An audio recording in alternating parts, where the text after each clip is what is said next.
পতাকার চেয়ে আরো বেশি এক সত্য থেকে উঠে আসা বাংলাদেশ, মানচিত্রের অধিক আরো বড় সত্য থেকে উঠে আসা বাংলাদেশ।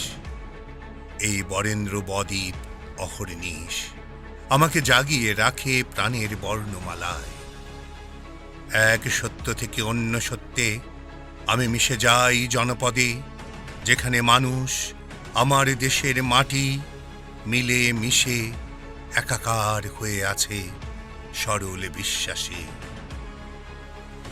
যখন দেখতে পাই জীবনের ঐকতান, বাংলাদেশ সহসা তখন মিশে যায় মৃত্তিকার গভীরের এক সত্যে, যেখানে পতাকা তার মানচিত্র, জনপদ জুড়ে মানুষের ঢল, শত সহস্র সংগ্রামে বেঁচে থাকা বাংলাদেশ মিলে মিশে একাকার হয়ে আছে।